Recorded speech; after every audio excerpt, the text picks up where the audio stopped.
उनके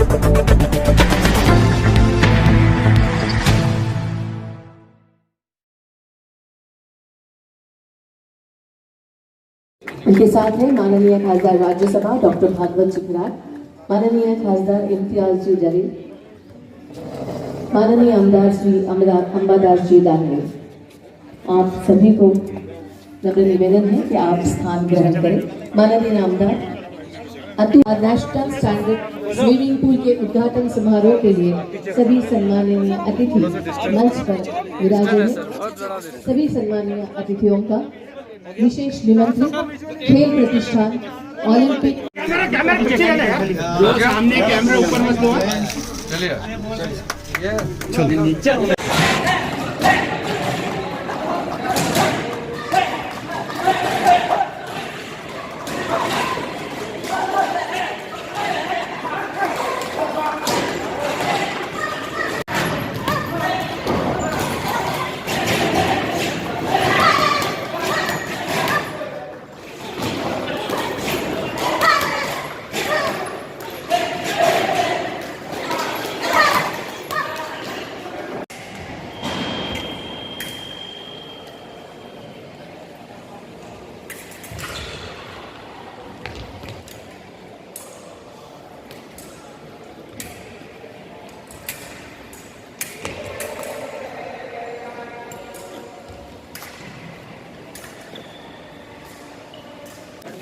इधर इधर बाकी सामने के बाद एक मिनट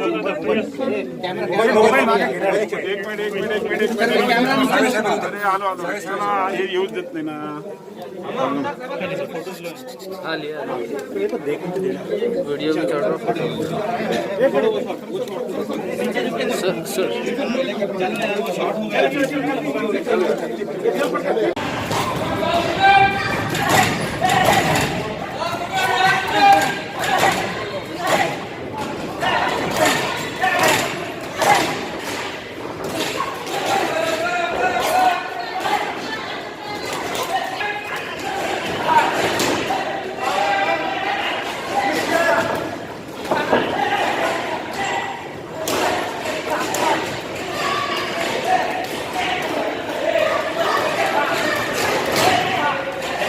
मराठवाड़ा यूनिवर्सिटी के वाइस चांसलर प्रमोद इयोले जी,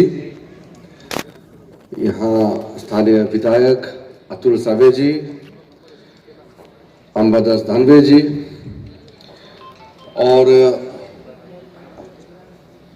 यहाँ इस परिसर को संभालने वाले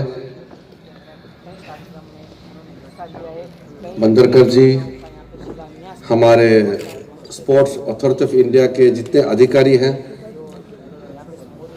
यहाँ इस सेंटर में जितने कोचेस हैं, प्लेयर्स हैं और हमारे आमंत्रित कुछ यहाँ मेहमान हैं औरंगाबाद के, हमारे मीडिया के बंधुओं, भैया और बहनों। वैसे औरंगाबाद में मैं बहुत बार आ चुका हूँ, लेकिन आज से 2 साल पहले एक संगीत का कार्यक्रम हुआ था। हमारे देश के जाने माने सिंगर आशा भोसले जी उसमें गाई थी और मैं मुख्य अतिथि था उस कार्यक्रम में। उसके बाद आशा भोसले जी को मैं मेरे गांव ले गए अरुणाचल प्रदेश में, और गांव में जाकर के खूब पुराने गाना गाए हैं। मुझे पुराना गाना का सुनने का बहुत शौक है, मैं नए गाना नहीं सुनता हूँ, सिर्फ पुराना गाना ही सुनता हूँ। तो आशा भोसले जी को हम यहाँ में भी रात भर उनका आवाज़ सुना, गाना सुना, तो औरंगाबाद का बहुत अच्छा यादगार है। और ये बहुत ही महत्वपूर्ण जगह भी है, जैसे हमारा इम्तियाज भाई ने कहा कि यहाँ अजंता एलोरा जो विश्व प्रख्यात है, उसके लिए भी लोग आते हैं, और साथ साथ औरंगाबाद के लोग बहुत ही कल्चर्ड है, बहुत मेहनती है, बहुत अच्छे लोग हैं। तो यहाँ जो भी आता है उनको औरंगाबाद से प्यार हो जाता है। बहुत अच्छा जगह है, मुझे आज फिर आने का मौका मिला। आज कुछ महत्वपूर्ण कार्यक्रम के लिए हम आए हैं। और ये स्विमिंग पूल के बगल में हम कार्यक्रम कर रहे हैं और मैं खुद देख रहा था कि इसका क्वालिटी पानी का और जो इसका ओवरऑल स्ट्रक्चर जो फैसिलिटी है वो भी मैं देख रहा था। कहीं भी संस्था या कोई भी जगह है उसको किस तरह से मैनेज किया जाता है और उसका देखभाल कैसे होता है उस पर निर्भर होता है। बनाने के लिए तो बिल्डिंग बना देते हैं लेकिन कुछ साल के बाद वो खंडर बन जाता है, कोई देखने वाला नहीं, उसका इस्तेमाल ठीक नहीं होता है। लेकिन मुझे लगता है कि यहाँ कुछ खासियत है। वैसे तो मांगने के लिए तो सब मांगते हैं, हमको ये चाहिए वो चाहिए, लेकिन यहाँ आप लोग मांगने से पहले बहुत कुछ दिया है। जैसे कि जमीन, फ्री में जमीन देना, उसके लिए कंट्रीब्यूशन, 1 रुपया आपने भारत सरकार से पैसा नहीं लिया, अपने यहाँ वॉलंटरी कंट्रीब्यूशन करके। इसलिए वाइस चांसलर प्रमोद जी और आपके पूरे यहाँ के स्थानीय लोगों को मैं बधाई देता हूँ कि आप लोगों ने अपना योगदान पहले दिया, फिर भारत सरकार से मदद मांगा। ये बहुत अच्छा लक्षण है। किसी भी समाज में अगर क्रीड़ा खेलकूद का जो एक्टिविटीज है अगर वो नहीं होगा तो वो समाज में जान नहीं होते। मैं हमेशा ये कहता हूं कि भारतवर्ष में खेल जो है हमारा परंपरा रही है। Sports, games and sports have been the tradition. It could not develop into a way of life. आज के जमाने में थोड़ा सा समस्या ये था कि अपने जीने का तरीका नहीं बना पाया खेल कूद को। परंपरा रही है लेकिन उसको संस्कृति बनाने में कामयाबी नहीं हुआ। छोटे छोटे देश, छोटे छोटे जिसका आबादी 50 लाख है, जिसका आबादी 40 लाख है, 30 लाख है, वो भी ओलंपिक्स में 2-2, 3-3 मेडल ले जाते हैं। हमारा इतना बड़ा देश, 138 करोड़ जनता, इतना पुराना देश, हमारा सभ्यता कितना प्राचीन है, इतना बड़ा देश, 1 ब्रॉन्ज मेडल, 1 सिल्वर मेडल मिल करके संतुष्ट होना पड़ता है। ये हमारा देश के लिए ठीक नहीं है, ये हमारा देश को शोभा नहीं देता है। मैं जब खेल मंत्री नहीं बना तब भी कई साल में 1991 से चुनाव लड़ रहा हूं, राजनीति में हूं। 7वीं बार मैंने चुनाव लड़ा, इस बार 7 बार हो गया। और जब मैं मंत्री नहीं बना, जब मैं बहुत युवा एमपी था, तब भी मैं सरकार, जो उस समय के सरकार थे, वो मैं कहता था कि आपका स्पोर्ट्स का पॉलिसी ठीक नहीं है। इस पॉलिसी से, इस तरीके से देश का खेल का नक्शा बदलने वाला नहीं है। मैं उस समय, मेरा रिकॉर्ड है लोकसभा में, उस समय मैं कहता था। तो प्रधानमंत्री आदरणीय नरेंद्र मोदी जी ने मुझे ही सौंप दिया खेल और क्रीड़ा देखने के लिए। तो मैं तो प्रधानमंत्री जी को बहुत बहुत धन्यवाद देना चाहता हूं कि मुझे खेल के क्षेत्र में और युवा कार्यक्रम के लिए इस देश में कुछ काम करने का मौका मिला। जो मैं कहता था, सोचता था, कई साल पहले मैं सोचता था अगर मैं सरकार में होता तो ये करता वो करता, तो आज मैं उसको लागू करने का पूरा अपने ओर से प्रयास कर रहा हूं। तो इसमें देखिए, जब खेल एक मेडल जीतता है तो खिलाड़ी का आंखों में क्यों आंसू आता है, आप सोचिए। वैसे तो ठीक है, खुशी की बात है कि आपने मेडल जीता, लेकिन जब अपना भारत देश का झंडा, तिरंगा फहराता है और अपना जब आप गोल्ड मेडल मिलता है तो फिर उसमें जन गण मन अपना नेशनल एंथम बजती है। तो जब नेशनल एंथम बजते हैं, चाहे ओलंपिक्स हो, एशियन गेम्स हो, कॉमनवेल्थ हो, वर्ल्ड चैंपियनशिप हो, तो आपने देखा होगा अक्सर खिलाड़ी जो है वो खुशी का आंसू अपने आंखों से बहता है और उसके साथ साथ पूरा देश सेलिब्रेट करता है। चाहे मणिपुर का मैरी कॉम गोल्ड मेडल जीते, या महाराष्ट्र का कोई ओलंपिक में कोई मेडल जीते, या केरल का, या कश्मीर का, दिल्ली का, वो पूरा भारत सेलिब्रेट करता है। खेल से जितना भारत देश को एकजुट कर सकता है, बाकी कोई नहीं कर सकता है। ये खेल का ताकत है, सॉफ्ट पावर होता है, और एक मेडल से पूरा देश में खुशी का लहर दौड़ता है। और उसका खुशी से जो आपको फायदा होता है इंसान को, वो आप उसको हिसाब किताब नहीं लगा सकते हैं। इसलिए दुनिया में सब लोग खेल के क्षेत्र में अपने अपने ताकत बढ़ाने के लिए पूरा एकजुट होकर के काम कर रहा है। इसलिए हमारे आदरणीय प्रधानमंत्री नरेंद्र मोदी जी ने खेलो इंडिया जो लॉन्च किया, इसका मकसद है देश के कोने कोने तक खेल कूद में आगे बढ़ाने के लिए भारत सरकार और राज्य सरकार मिलकर के आगे बढ़ना है। फिर साथ साथ हम फिट इंडिया मूवमेंट में चला रहे हैं कि हर भारतीय को फिट रहना होगा। अगर हम शारीरिक रूप से फिट नहीं होगा तो सिर्फ मानसिक रूप से फिट होने से भी नहीं होगा, मानसिक से, शरीर से भी, दोनों से फिट रहना बहुत जरूरी है, क्योंकि हमारा देश को एक मजबूत देश बनाना है। इसलिए एक तरफ खेलो इंडिया, दूसरी तरफ फिट इंडिया, ये जो कार्यक्रम चला रहा है उसमें हर एक व्यक्ति उसमें आगे बढ़ चढ़ करके हिस्सा ले रहा है, मुझे दिखाई दे रहा है, और आगे भी लेता रहना चाहिए। तो जब हम खेल का बात करते हैं तो भारत इतना बड़ा देश है, तो हम अलग अलग राज्य में कुछ सेंटर्स डिक्लेयर करने का निर्णय हुआ। तो सबसे पहले टॉप के जो सेंटर है उसको हम कहते हैं नेशनल सेंटर ऑफ एक्सीलेंस। आपको पता है हमने अभी भारत में कितने स्टेट्स हैं, कितने यूनियन टेरिटरीज हैं? 28 स्टेट्स हैं, 8 यूनियन टेरिटरी है। तो सब स्टेट और सब यूनियन टेरिटरी को अभी नेशनल सेंटर ऑफ एक्सीलेंस नहीं मिला है। धीरे धीरे हम करेंगे, अलग अलग सेंटर खोल गई है, लेकिन national centre of excellence, national centre of excellence मतलब कि इस देश का सबसे अच्छा स्पोर्ट्स का फैसिलिटीज वहां पे होगा। टॉप एथलीट्स, जो एलिट एथलीट्स है, उनका वहां प्रशिक्षण होगा, ट्रेनिंग होगा। तो महाराष्ट्र ही एक ऐसा राज्य है जिसको हमने 3 नेशनल सेंटर ऑफ एक्सीलेंस दिया है। उसमें एक मुंबई में है, एक नागपुर में, नागपुर वाला अभी शुरू नहीं हुआ, घोषणा कर दिया हमने, और ये औरंगाबाद में। तो आपका ये औरंगाबाद में जो नेशनल सेंटर ऑफ एक्सीलेंस खोला है, इसका खासियत क्या है? इसमें archery, athletics, boxing, fencing, hockey, weightlifting और जिम्नास्टिक्स। अक्सर क्या होता है जब हम नेशनल सेंटर ऑफ एक्सीलेंस बोलते हैं तो उसमें गिने चुने 2 या 3 ही डिसिप्लिन होते हैं, क्योंकि किसी सेंटर को स्पेशलाइज करने के लिए आप सारा खेल डाल देगा, फिर स्पेशलाइजेशन नहीं हो पाएगा।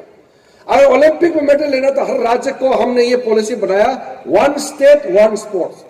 हम मान के चले एक एक राज्य एक एक देश है खेल के क्षेत्र में, तो एक स्पोर्ट्स को प्रायोरिटी मिलेगा और उसके बाकी स्पोर्ट्स को भी खेलना चाहिए, लेकिन ओलंपिक की दृष्टि से एक खेल प्रायोरिटी लेकर के 1 स्टेट 1 स्पोर्ट्स का हमने थ्योरी शुरू किया है। तो महाराष्ट्र ने भी हमने सेलेक्ट दिया है कि हम ये खेल में आगे बढ़ाना चाहते हैं, जिसमें केंद्र सरकार से पैसा, टेक्निकल सपोर्ट चाहिए।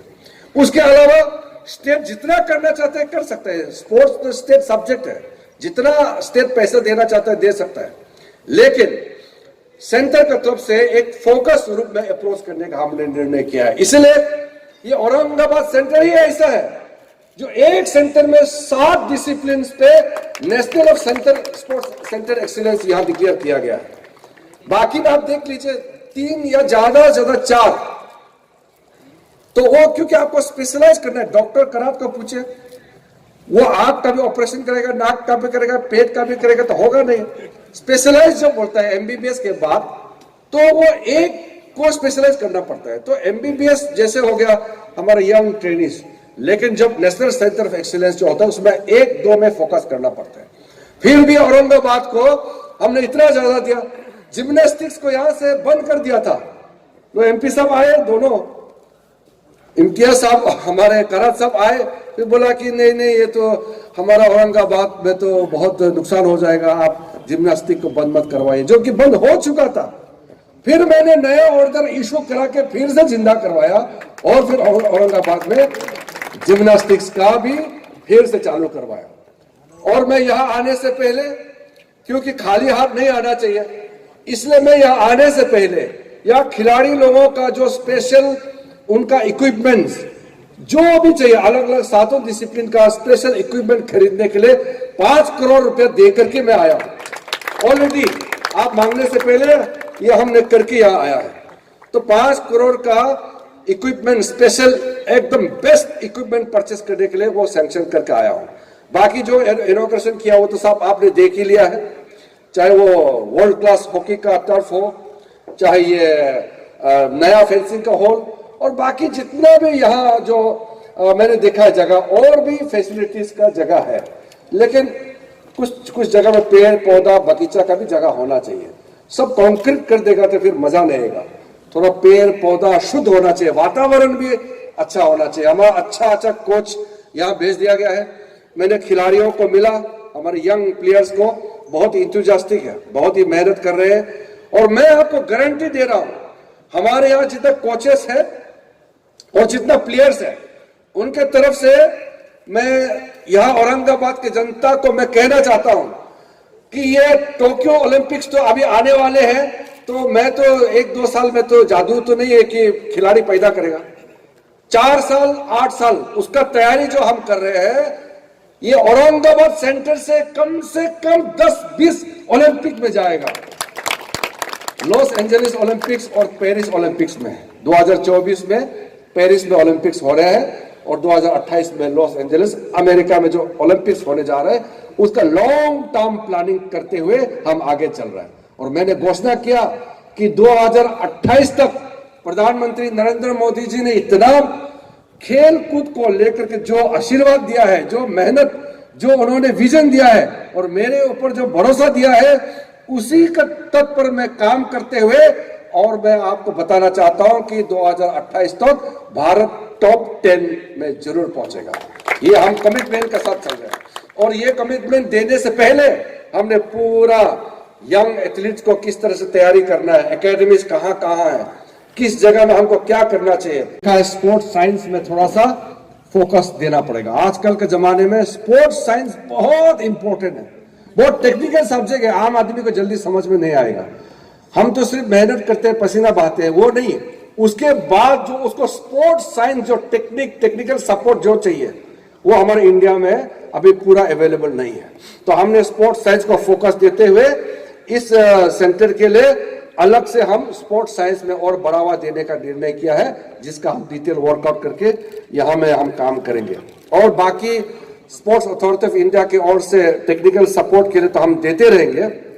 जो आपने यहाँ मांग किया है, आप जो फेंसिंग हॉल 2 करोड़ रुपए तो दे चुके हैं, और ये स्विमिंग पूल का कॉस्ट था 9.19 करोड़, ये जो बने हैं। उसके अलावा यहाँ जो हॉकी टर्फ इनॉग्रेशन हो चुके हैं, जिसका 4 करोड़ 84 लाख रुपया से बना है। और 300 बेड हॉस्टल जो बगल में बना रहे हैं, 28 करोड़ रुपया दिया, और अभी काम शुरू हो गया है। वो हमारे वेब पोस्ट कंपनी वाला भी आए थे, तो मैंने पूछा उसको टाइमली कंप्लीट करना है, स्टैंडर्ड में कोई कॉम्प्रोमाइज नहीं होना चाहिए। तो आपने कुछ मांग किए हैं। एक तो यहाँ आपने एक सर्टिफिकेट NIS का डिप्लोमा के लिए आपने जो मांगा है, मैं उसको जरूर वर्कआउट करूंगा, क्योंकि जब हमने इतना बड़ा सेंटर दिया है तो एजुकेशन और डिग्री के क्षेत्र में भी हमको जरूर देखना चाहिए। तो मैं उसको वर्कआउट करके आपका जो डिमांड है सिंथेटिक ट्रैक के अलावा जो आपने डिमांड किया है, उसको भी मैं फेवरेबल कंसीडर जरूर करूंगा, और मैं उसका वर्कआउट करके आपको बता देंगे। हमारे वाइस चांसलर साहब,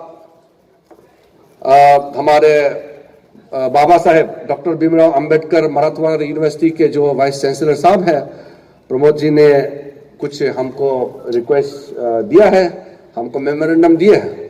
तो मेमोरेंडम जो दिए हैं, मैं उसको आपको भी जरूर मैं कुछ ना कुछ आपको यूनिवर्सिटी का दूंगा। आपने हमको कंट्रीब्यूशन कर रहे हैं, स्पोर्ट्स के लिए काम कर रहे हैं, मैं भी आपको यूनिवर्सिटी में खेलो इंडिया से कुछ फंडिंग हम जरूर करेंगे। और साथ साथ में हमारे ये औरंगाबाद जो है, ये मराठवाड़ा का हेडक्वार्टर है। महाराष्ट्र में मुख्य रूप से 3 क्षेत्र माना जाता है, विदर्भ, ये जो है मराठवाड़ा, और कोस्टल जो मुंबई है, और बाकी कोस्टल एरिया है, पुणे, थाने, वो एक एरिया हो गया समुद्र के पास। फिर ये बीच का हो गया मराठवाड़ा, और एकदम सेंट्रल इंडिया में नागपुर और उसके आसपास जितना भी आपका चंद्रपुर है, आपका वहाँ पे वर्धा है, और बहुत अच्छा जगह वहाँ में गए हैं। मैं 1999 से 2004 तक खादी ग्राम उद्योग आयोग में रहा हूं, अटल बिहारी वाजपेयी जी के समय में। तो कमीशन में मैं जब था तो मैं मुंबई से नागपुर जाते रहते थे, तो महाराष्ट्र में मेरा बहुत दौड़ा हुआ है उस समय। तो मुझे मालूम है यहाँ के पोटेंशियल, आपके यहाँ बहुत कुछ करने का क्षमता रखता है। आज मैं बहुत ज़्यादा समय नहीं लूँगा, लेकिन जो आपका सपोर्ट, आपका जो प्रोएक्टिव कंट्रीब्यूशन है, ये मायने रखता है। हमारे यहाँ के अधिकारी लोग, साई के जो जितना स्टाफ है, बहुत अच्छा से काम कर रहे हैं। मैं चलते चलते देख रहा था, सारा मेंटेनेंस अच्छा किया हुआ है। तो ऐसा ही अगर काम करते रहेंगे तो आगे हमारा लक्ष्य जरूर प्राप्त होगा। मैं मराठवाड़ा की जनता को फिर से धन्यवाद देता हूं। बहुत गर्मजोशी के साथ आपने स्वागत किया। और हमारे जो सीनियर डॉक्टर साहब, राजनीति में तो मैं बहुत ज़्यादा सीनियर हूं, लेकिन उम्र से ये हमारे सीनियर हैं, डॉक्टर खरात जी।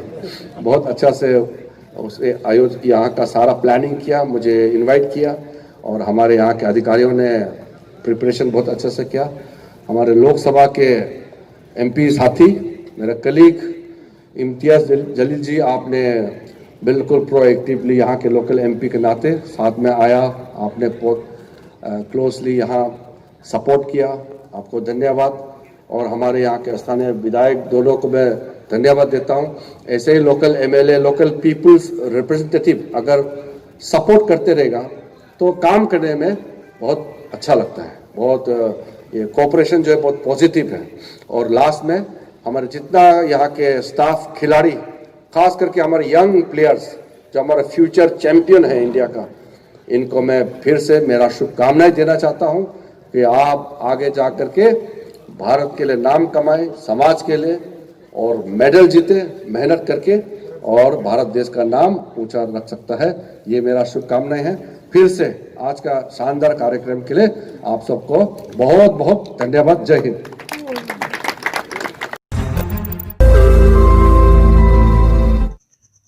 रोज नई खबरों को देखने के लिए हमारे औरंगाबाद समाचार चैनल को सब्सक्राइब कीजिए और नोटिफिकेशन पाने के लिए हमारे बेल आइकन को दबाइए ताकि हर खबर की नोटिफिकेशन आपको मिलती रहे।